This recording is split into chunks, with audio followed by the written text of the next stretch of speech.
Ba, nakabiyos na sila? Okay. Ito mga kaibigan, meron po tayong bisita from Manila. Sila po ay taga-Toyota. Bakit nandito sila? Para sa atin mga OFW. Meron po tayong promotion, no? So sino yung mag-avail ng sasakyan? Napakadaling kumuha ng sasakyan ngayon, no? Sandali lang po at ito lang po yung mga kasama natin ang manager ng Toyota na si Alex. Banggitin natin yung kasama natin from Smart 1528. Nandito, PLDT mga kaibigan, kasama rin natin ngayon, no? Sila po ay may ugnayan sa PLDT at ang Toyota Quezon Avenue. Ayan. Eto sir, bumati ka muna sa ating mga kababayan dito sa Hong Kong. Okay, good afternoon po. Hong Kong, magandang hapon po. Magandang hapon sa inyo lahat. So, in behalf of Toyota Quezon Avenue, would like to thanks our sponsor, the Mindanao Migrant Alliance, and of course, si Sir Raul and si Sir Walter for inviting us here. So, this is our second campaign, international sales. Kami po, Toyota Manila, ang pumupunta sa Hong Kong. I-express po namin na po pwede po kayong mag-invest ng negosyo. Pagka po yung mga husband natin, kapatid natin, tatay natin nasa Manila, and then kayo po dito nagtatrabaho, pwede nyo po silang bigyan ng negosyo. In terms of transportation industry. So paano po yan? Meron po tayo tinatawag sa Manila ngayon, yung mga Grab and Uber, yung mga rent-a-cars, and yung mga vans, ginagamit din po yan. So as low as, sa mga kotse po, as low as 25,000 pesos, you can get the new Vios. Yes. Mga kaibigan, 25 pesos. 1,000. 25,000 naman. Kayo talaga, oh. Okay. Inaano nyo ako? Tumatawa sila. 25. Hindi pa nga ako tapos. Ikaw naman. 25,000. Meron na kayong Vios. Alam niyo yan yung Vios? At tagalan nito sa Hong Kong. Baka hindi lang alam yung Vios. Alam niyo yung Vios? Ha? Hindi. Bumili kayo para alam ninyo. Ito po ang number 1 na selling products natin sa Manila. Yung Vios po yung kotse. Ginagamit po yan. Ginagawang taxi. So, maganda pong business ngayon to. You can earn as much as 30 to 40,000 additional income for yourself. So, by that, ang aming po kasamang manager, si Miss Elaine, explain lang po yung sa High Ace ba naman. Magandang hapon po sa inyong lahat.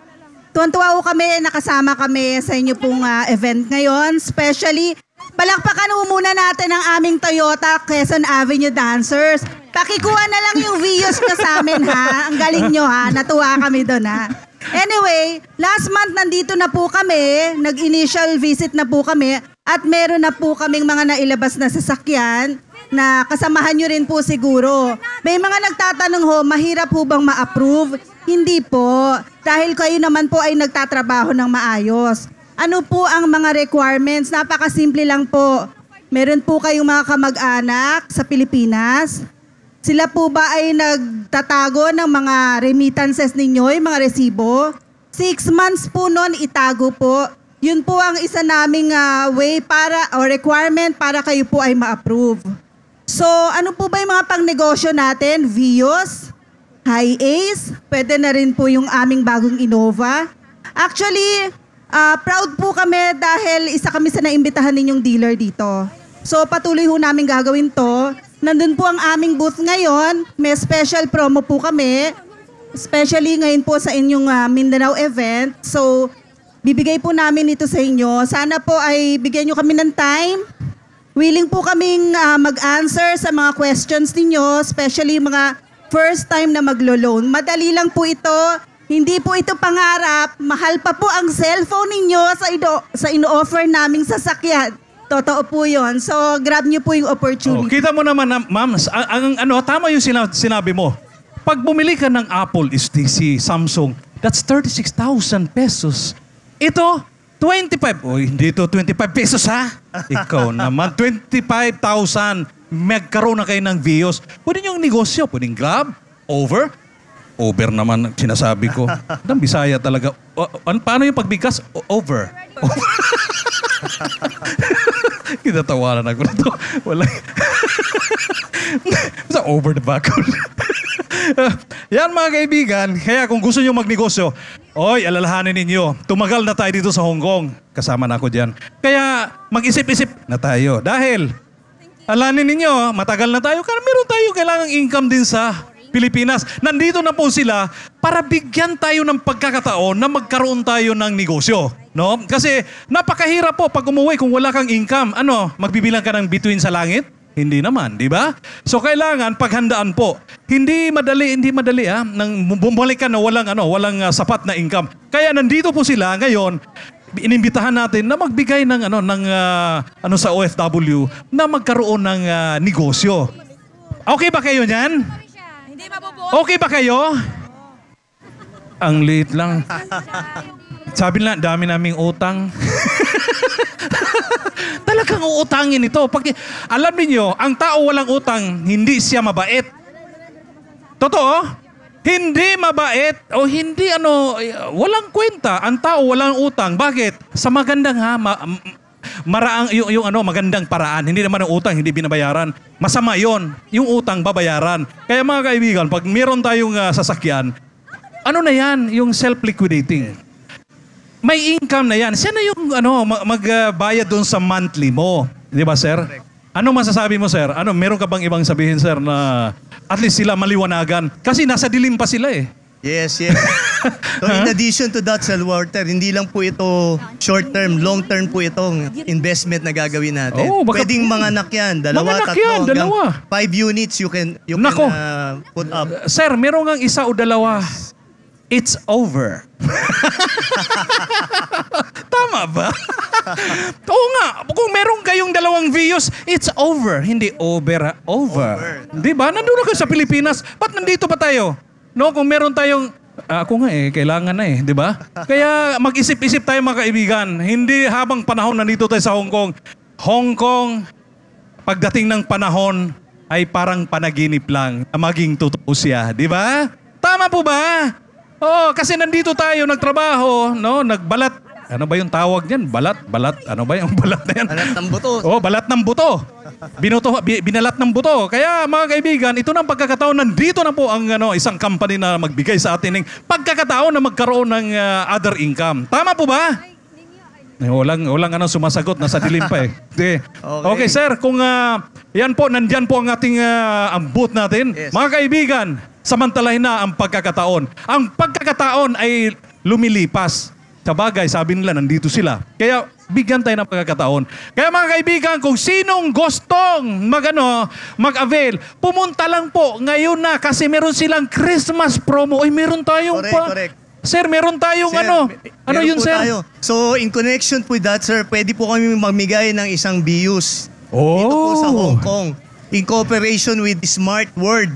Oo. Pagka po nag-avail kayo ng kanilang lines, pwede po kayo manalo ng power bank ngayon. And pwede kayo manalo ng BUs. Idodraw po natin to sa December. Wow! Yes. Mga kaibigan, meron pong raffle doon. Nagbigay bigay tayo ng BIOS para pamparaffle. Kaya mga kaibigan, napakadali lang. Pumunta lang kayo. Hindi naman kailangan mag-inquiry kayo. Paghandaan yan, mga kaibigan. Hindi yung, ay wala akong pera. Hindi yon ang mindset. Kailangan, alam mo na kung anong gagawin mo. Di ba?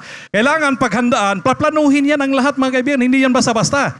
Kaya ngayon, kailangan nandito sila. Tanungin nyo na. Ito ng pagkakataon. Kasi pag wala na sila, sino pang tatanungin ninyo? Si Kuya Walter. Umuusok yung telepono ko. Kaya, mga kaibigan, okay na ba? Nasaan si Luna? Pwede pa ba tayo magsalita? Sir? Sir Raul? Kasi, alam mo, yung mga mag-avail ng Toyota, pare, sabihin ko sa inyo, 26,000 na lang. Pwede na kayo, magkaroon na kayo ng pamasada sa Pilipinas. At 109 ba? Yes. 109 ang high ace van.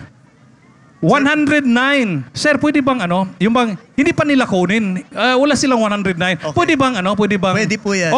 Mga kaibigan, sinabi na Hulugan muna po. hulugan ninyo ang yung pang down payment. Kaya 109. Pero hindi pa nyo makukuha yan. Mag-ano ka ngayon ng 30,000 next month. Ha? Ipunin ninyo. Deposit ng deposit lang. Pagkatapos ng 109, mayroon ka ng 109 na ipon na doon sa Toyota, kunin mo na. Magmamasada ka na. Susundin na sila sa airport. Gusto ninyo, sabi nila, yung unit ninyo, pagtapos na ninyong binayaran, hinulugan yan ha. Ang ibig kong sabihin, para bang layawi ba yan? Yes. No, ganyan. Oh. Hulugan niyo kasi siyempre laki yung 109. So ngayon, huhulugan niyo yan. Sabihin niyo, mga 4 months, sasabihin niyo lang kay Sir Alex, pagka 4 months, uuwi na kayo. Sabihin niyo, sir, pwede bang mag-abang yung, yung van namin sa airport? Oo, okay na, nandoon na. Pwede. Pwede. Sabi ni Sir Alex, yung sasakyan ninyo, pwede na mag-abang sa airport para kayo ay pipick upin. Kita mo ha.